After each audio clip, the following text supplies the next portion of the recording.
Dear Dr. Love, itago niyo lamang po ako sa pangalang Precious, 43 anyos, at isang OFW. Single mom po ako at meron pong dalawang anak na may kanya-kanyang pamilya na at mga napagtapos ko naman po ng pag-aaral. Bali, ako na lamang pong mag-isa. Natulong na lang po ako sa kanila sa tuwing may kailangan sila. Ganun pa man, hindi pa rin po ako natigil sa pag-work at pagtawid-tawid ng bansa dahil ayokong maging pabigat sa mga anak ko. Isa pa po, Dr. Love, pakiramdam ko magsisimula ng manghina ang katawan ko kapag tumigil na ako sa pagtatrabaho. Ang goal ko lamang po ngayon ay makatulong pa hanggang kaya para sa aking mga apo at makapag-iwan ng kung anuman para sa kanila sakaling mawala po ako. Yun nga lamang, Dr. Love, 3 months ago, mayroon akong nakilalang lalaki. Isa po siyang pulis diyan sa ating bansa. Sa social media po kami nagkakilala, mabait po siya. Nagulat nga po ako bakit nagbibigay siya ng oras sa tulad kong OFW lamang. Hanggang sa malaman kong biyudo na po pala siya. May isang anak, kaedaran po siya, Dr. Love. Halos pareho kami ng edad. Napadalas po ang pag-uusap namin hanggang sa maging kami na. Minahal ko na po siya, Dr. Love. Akala ko nga po siya na ang magiging dahilan ng paghinto ko sa pagiging OFW. Nung naging kami, natuto kong mangarap na makauwi at maging masaya na lamang sana sa buhay kasama siya. Kaya nga lamang po, Dr. Love, hindi po pala ganoon. Ako lang po pala ang nagmamahal sa relasyon namin nung maging kami. Napapansin ko, dumadalas ang paghiram niya ng pera. At dahil malinaw naman na hiram lang, pumapayag naman ako. Madalas ang sinasabi niya pampacheck up ng anak niya, tuition at kung ano pa. Naiintindihan ko naman po dahil alam kong hindi kalakihan ang sweldo ng kapulisan. Kaya nga lang po, Dr. Love, nagsimula akong kutuban nang malapit na akong umuwi ng bansa. Nakaramdam ako ng kakaiba kasi nang sinabi ko na sa kanya na ang schedule ng pag-uwi ko parang hindi siya excited. Tapos dumalang ang pagkausap niya sa akin sa social media. Pero nilabanan ko po ang kutob ko na nararamdaman ko. Iniisip ko na lang na baka naghahanda kasi siya sa pag-uwi ko o dili kaya naman dahil alam niyang uuwi na ako kaya hindi na siya ganun kasabik na makausap ako dahil nga malapit naman na. Pero nang dumating na ang araw ng pag-uwi ko, doon ko na nakita ng malinaw ang lahat. Hindi niya po ako sinundo sa airport kasi may duty po siya. Okay, understandable. Hinintay ko na lang po ang tawag niya habang nasa bahay na ako para magkita na lang po kami at kung anuman. Pero Dr. Love, nakatulog na po ako at lahat-lahat. Wala ho ako natanggap na tawag. Kinabukasan, Dr. Love, tumawag na po siya at sinabing lumabas nga raw po kami. Nag-demand po ako kasi lalong lumakas ang kutob ko. Nag-demand ako na sa bahay na lang nila kami kumain. Dito ko sinabi sa sarili ko na kapag tumanggi, ito, ibig sabihin may asawa to. At tinatarantado lamang ako. Pero laking gulat ko, Dr. Love, pumayag siya. So, sa bahay niya po kami kumain. Tunay naman pong wala siyang asawa at may isang anak. Masaya po ang gabi na yun, kaya nga lang po, hindi ko masyadong maramdaman na love niya ako. Pero dead man na po. Kasi masaya na ako at kasama ko siya. Kinaumagahan bago siya pumasok. Uy, ibig sabihin doon siya natulog. Ay, ang sweet.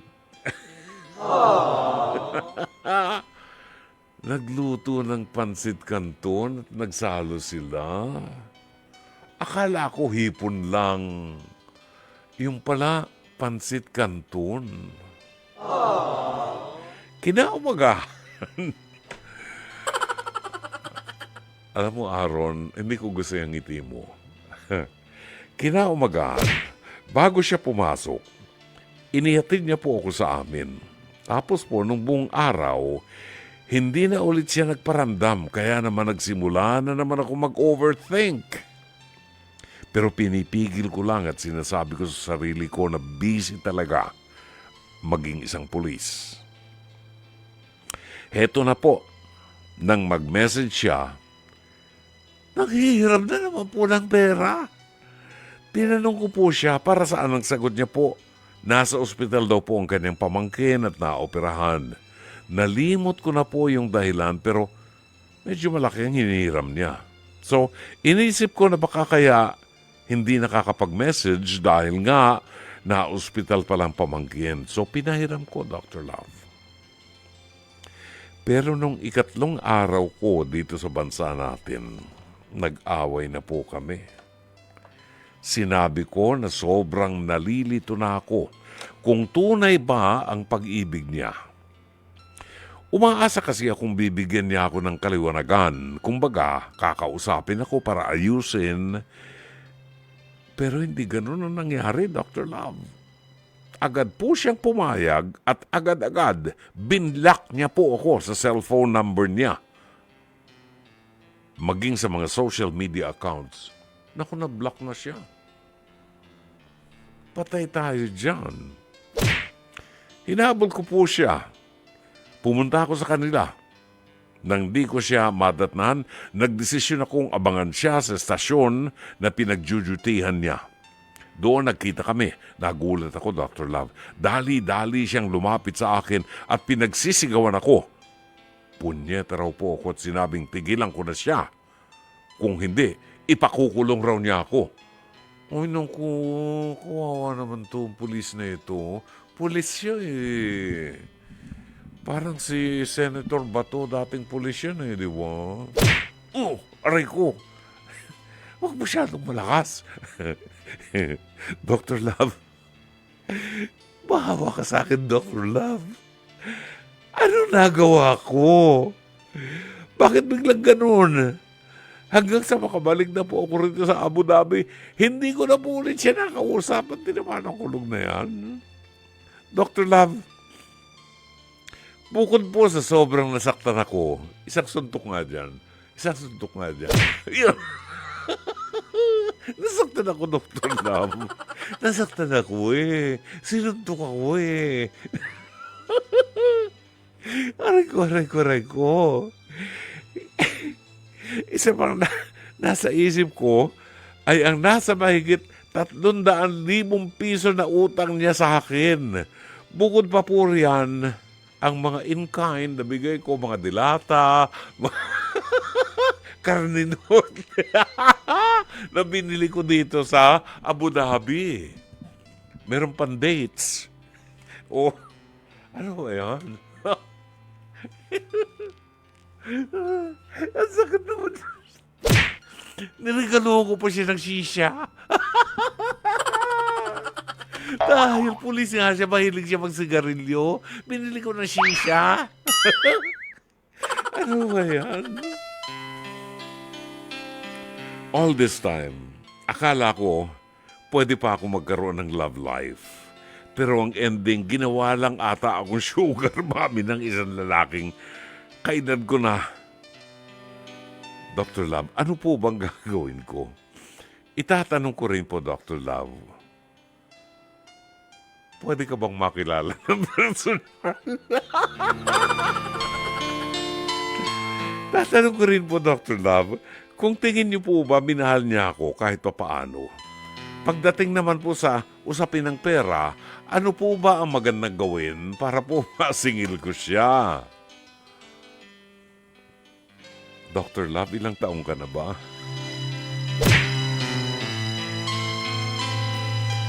Pwede ba kita maging kaibigan? Umaasa sa'yo na matutulungan mo ko. Buhat kay Precious ng Abu Dhabi. Hindi mo binanggit. Basta ang sabi mo lang ikaw ay single mom. Hindi mo binanggit kung ikaw ay biyuda. No? Baka naging dalagang ina ng 2 beses. So, okay lang yon. 2 anak mo at mayroon ng mga kanya-kanyang pamilya and you are 43 years old. Maaga kang maaga ka nag-asawa. Ay, nagkaanak. Di ba? Yun. Maaga kang nagkaanak. Si Precious. 20s pa lang. Di ba? 2 kanyang anak. May mga pamilya na. Alam niyo ang feeling ng isang tao na nag-iisa ka na lang sa buhay, sub-sub na ang katawan mo sa pagtatrabaho, lalo nandiyan siya sa Abu Dhabi. Maganda yung mga pangarap niya na, makaipon siya, ma-enjoy niya ang buhay niya, mga nalalabing oras ng buhay niya. Bata ka pa naman, you're only 43. Plano niya na may maiwan naman siya dun sa kanyang mga apo. Yung masuportahan niya mga apo sa pag-aaral, anumang tulong, financial, makatulong siya. At kung sakaling tawagin siya ng Panginoon, meron siyang may iwan dun sa kanyang mga apo. That's very nice. Kahanga-hanga yung ganyang pagtakbo ng kaisipan. At hindi rin natin masisi itong si Precious na maghanap din siya ng isang tao na bibigyang pagpapahalaga yung kanyang existence. Alam niyo mga babae, napaka-hina, masyadong marupok ang puso ng mga babae na kapag pinakitaan mo ng atensyon, nareguluhan mo ng roses and lollipops and chocolates, napakadaling mahulog. Lalo kung masayahin ka, palagi mong pinapatawa. Naghahanap din kasi lalo siya, nag-iisa siya sa buhay niya. At walang ginawa yan sa Abu Dhabi, kundi magtrabaho, uwi sa bahay, tatrabaho, uwi sa bahay. Ganyan ho mga OFW See? So, nakatutuwa naman kasi naghahanap din siya ng tao na magbibigay ng pagpapahalaga sa kanya until nakilala niya itong isang pulis dito sa ating bansa. At nakilala niya ito sa social media. No? Nang una niyang banggitin yung pulis, kinabahan ako. Kinabahan ako. Alam nyo, hindi naman lahat ng pulis sa Pilipinas ay masama. Meron ding mangilan-ngilan na mabuting pulis. Di ba? Now, ang sabi niya, hinihiraman siya ng pera nitong pulis na ito na biyudo at may isang anak. Natutuwa siya dahil binibigyan siya ng panahon nitong pulis na ito. And then later on ay humihiram na ng pera sa kanya, nangungutangis ng pera sa kanya ang pulis. Ang sabi nitong si Precious, iniisip niya maliit lang ang sweldo ng pulis, huwag ka maniwala dyan. Hindi totoo yan. Kung nandito ka nung panahon ni Digong, ang kaisa-isang presidente ng Pilipinas na palamura, pati ang Santo Papa, minura. Di ba? Kung nandito ka sa Pilipinas, nabalita mo na ang mga pulis at mga sundalo ay tinaasan ng sweldo ni Presidente Digong para hindi sila ma-expose man sila sa mga corruption, hindi nila sisirain ang kanilang pangalan dahil Malaki ng sweldo nila. Ang laki ng itinaas ng sweldo ng mga pulis. Kaya tuntua nga mga asawa ng pulis eh. Ang laki ng itinaas ng sweldo ng mga pulis. So, mali yung iniisip mo na konti lang ang sweldo ng pulis na nakilala mo, na in love, quote and unquote, na in love sa'yo. Problema kasi, Precious, nakilala mo ang pulis sa social media. At ang social media, kailanman ay hindi mo pwedeng pagkatiwalaan. Hindi po pwedeng paniwalaan mo lahat ng mababasa mo sa social media. Kasi, napakadaling ma-access ang social media. Pwede kang magsinungaling, pwede kang gumawa ng kung ano-anong storya. Kaya nga kinakailangan, kung nakuha mo ang balita sa social media, kinakailangan i-fact check mo yan para malaman mo kung totoo. Now, Precious, dito sa ating bansa, sang-ayon sa survey, sa research, ang sweldo ng pulis, starting salary from 33 to 37,000 pesos. Laki ng sweldo, di ba? Starting pa lang yan, simula pa lang yan. Novato na pulis, bagong pulis yan. At hindi ko naman nilalahat, pero maraming pulis na tumanda na sa serbisyo ang merong extracurricular activities kung paano kikita. Maraming paraan kung paano kikita. Yung iba, yung mga nasa probinsya, nanghahabol ng mga nagtutupada ng manok. Yun, mga illegal na sabong. Naku, cheap yan, cheap lang yan. Dito sa Maynila, sa mga parking, yan, kumikita dyan. Naku, huweteng, tigilan niyo ko. Maliit pa akong bata, sabi ng gobyerno, bawal daw ang huweteng.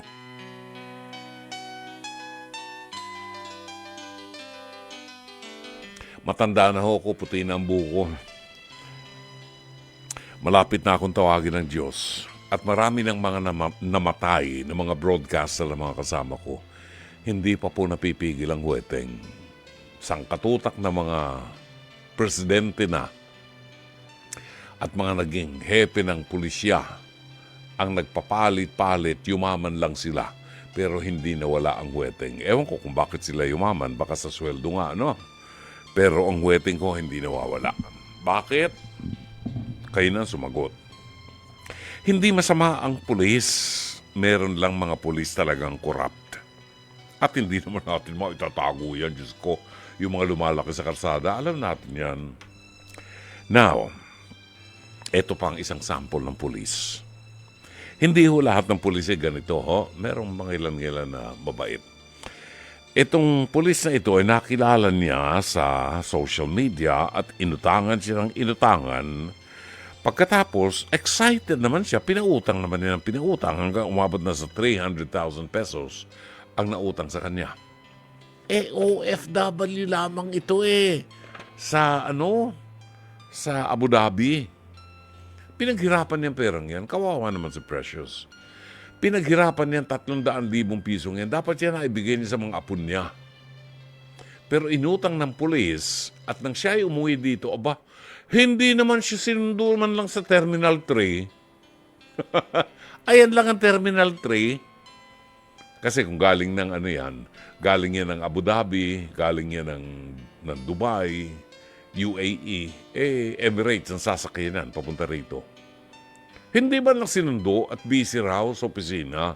So, ang ginawa nitong si Precious, excited siya makita at makasama naman yung yung pulis tinawagan niya. Sabi niya, magkita na lang tayo. Diyan lang tayo sa bahay mo kumain. Yon! Pumayag naman ang pulis. Sa bahay sila kumain. Ito naman si Precious naman talaga. Sobrang pagkakauhaw. Oo. Sobrang pagkakauhaw. At sobrang pagkagutom sa pansit canton. Kumain lang ng dinner doon sa bahay ng pulis. Nakitulog na ron sa bahay ng pulis. Kinaumagahan. Inihatid pa siya ng pulis. Sakayan. Pero pautang muna. Kasi may sakit yung pamangkin ko. Pautangin mo muna ako, pero may mo akong pera. Sa makatwid, yung gabing yun, nakakain ng pansit canton. Di ba? Alam niyo, ang pansit canton, masarap kainin yan kung mayroong mainit na kape sa gabi. Mainit na kape, pansit canton, at saka monay. Alam mo yung monay, yung tinapay? Ang sarap kainin yan sa gabi. Ayon, namasasa ang puli sa pansit canton. Dahil yun lang pinakamabilis na lutuin, di ba? Ayon. Kaawa-awa naman. Naghihintay siya ng tawag buhat doon sa pulis. Hindi siya tinawagan, kaya ginawa niya, pinuntahan niya sa presinto. Naka! Nang makita siya ng pulis, pinagsisigawan siya. Yun. At ayaw na makipag-usap sa kanya. Para siyang may sakit na ketong na ayaw siyang palapitin. Yan. So,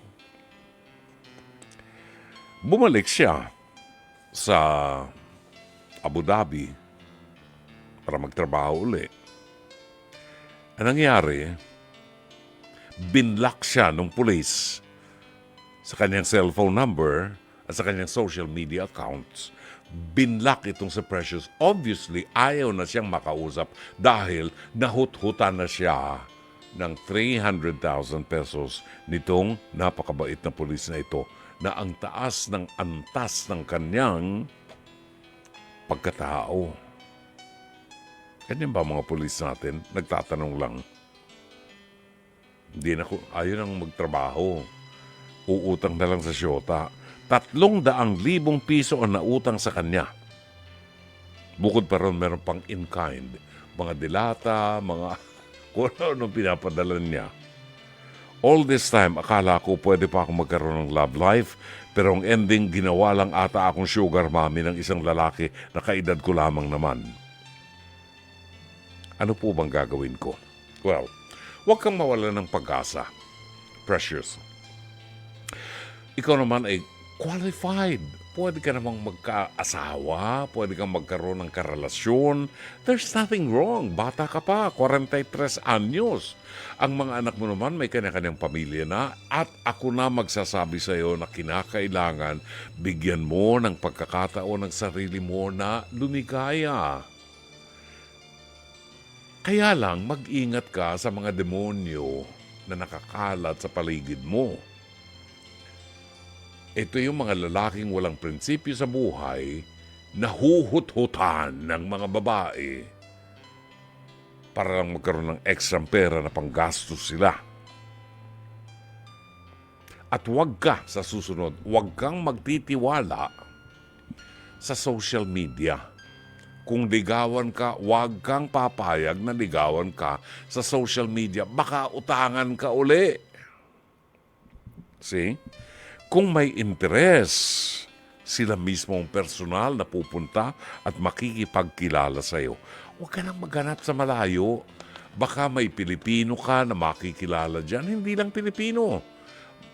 Yun nga lang, may makilala ka man at magustuhan ka man lang ng isang Emirati ng lokal dyan, hindi ka naman pwedeng maging citizen. Di ba? Hindi ka pwedeng maging citizen. At bihira ang mga Emirati na pumatol sa ibang lahi kasi pinipreserve nila yung kanilang lahi ng mga Emirati, ng mga royal blood. Kaya, kahit anong ganda mo, hindi sila ma-attract sa'yo. Kasi priority sa kanila ma-preserve yung lahi nila. That's why sa United Arab Emirates, ang mga Emirati, ito ang totoo, ang mga Emirati, ang mga lokal, kahit na walang alam sa trabaho, hindi marunong gumamit ng computer, bibigyan ng computer, may libreng laptop pa, at ang sweldo mas mataas kaysa sa regular na nagtatrabaho at mas maraming benepisyo ang mga Emirati. Yung mga mayayaman ng mga Emirati, well, karamihan sa Emirati talaga mayaman. Ginagamit talaga nila ang pera nila para makahakot ng mas maraming pera pa. They don't mind paying you 3 times your demand. You know? Kaya nila yan.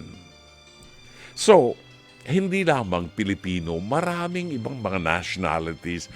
Open yourself to other people. Pero maging maingat ka. Kasi sa edad mong yan, kinakailangan ay maingat ka na sa buhay na ito at ingatan mo rin na mapagsamantalahan ka sapagkat hindi lamang sa Pilipinas maraming gold digger. At hindi lang mga pulis ang gold digger. Marami din. So ingatan mo. Ang tanging masasabi ko, huwag kang madala. Mag-ingat ka lang because you deserve to be happy. Sana'y natulungan ka ng palatuntunan ito. As always, Dr. Love.